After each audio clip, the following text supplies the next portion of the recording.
What is up, YouTube? Welcome back to the channel. Don't forget to hit the like, share and subscribe button and hit the notification bell if you want to see more content like this. Thanks to all my new subscribers. A big shout out to you. Alright, what's going on today?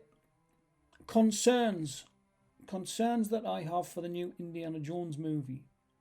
After having seen the trailer and watched it a few times, I'm not convinced that the de-aging process that takes place within that trailer looks as good as it should. And over 6 months out from it dropping in cinemas, and I'm hoping that they're going to do something about it, because it just looks so amateurish. Anyway, I found an article in The Spectator, so shout out to The Spectator and Alexander Larman who wrote this article. I'm just going to read a little bit of it and let me know what you think about movies that use the de-aging process using CGI to make actors look a lot younger than what they are. Anyway, it kicks off with Indiana Jones and the absurdity of Hollywood de-aging. Why can't Harrison Ford at 80 look like Harrison Ford at 80? Obviously, that is a lot to do with what the story is and what the story surrounds. Now, there's been a lot of rumours circulating that it's going to be a movie that deals with time travel, and Indy's going to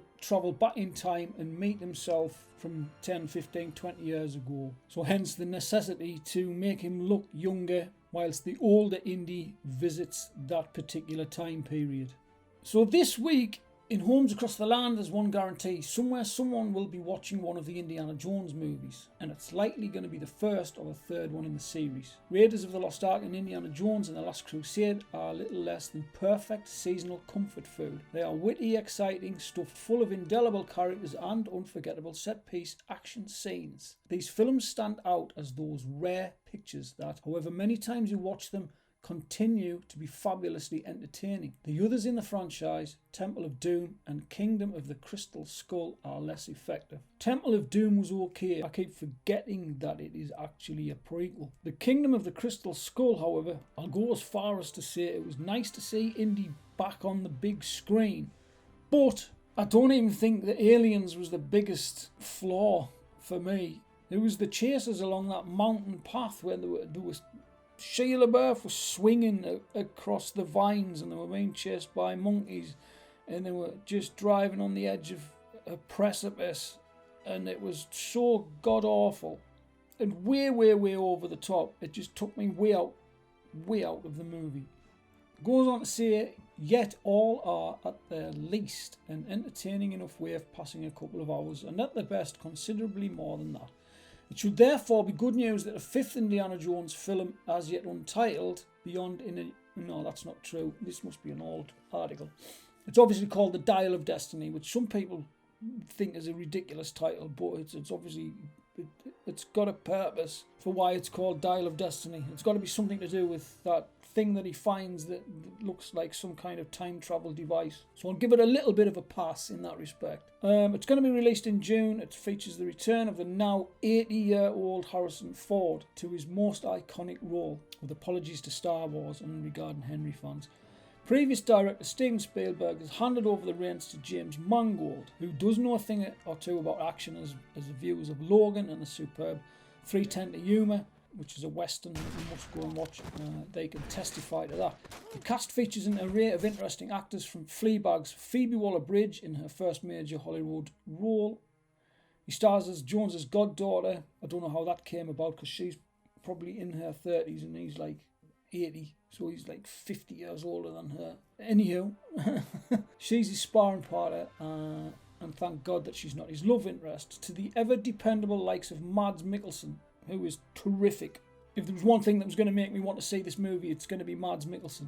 He's a Nazi turned NASA scientist, which there was a lot of back in the late 60s. There was a lot of ex-German baddies, let's say. They kind of defected to the West and loaned their skills to NASA. A lot of scientists they were. Anyhow, it is set around the space race of 1969, and it's intriguing and ever-welcome presence of John Williams composing what he has said will be his final score, which is a real big shame because John Williams is the king of movie scores.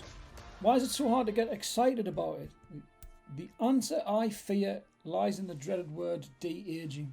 There's been a regrettable trend in Hollywood in recent years, pioneered by Marvel. I'll just stop you there. I know that some de-aging and some CGI in certain movies are absolutely a total shit cake. One of the best de-aging scenes in any movie was in, I think it was Guardians of the Galaxy 2, and it was Kurt Russell when he was driving along in the car, however long ago it was supposed to be. It was in the 70s or whatever, or the 80s. In this harbor town, and she works, laying whiskey down as they brand. And he's driving along with Peter Quill's mom in the car.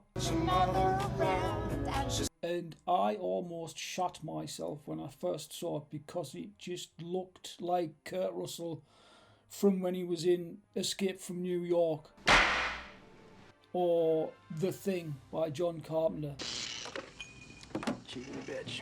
I couldn't believe my eyes. I showed it to my sister and her jaw hit the ground. So there are good de-aging techniques. However, it's been picked up by everyone from Martin Scorsese in The Irishman to Keanu Reeves and Alex Winter in Bill and Ted Face the Music. It's an attempt to make actors look younger via the medium of CGI. It's a hugely expensive process and is designed to replace embarrassingly amateur attempts at makeup.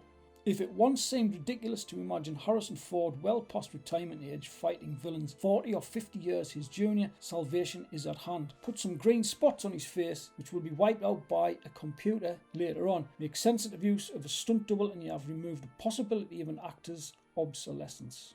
But we all know, it's probably going to say this later on in this article, that you can't de-age your knees. So even if you see Harrison Ford de-aged and it looks absolutely spot on, if he's running away from any Nazis, it's going to be like watching your granddad stumble down the road, isn't it?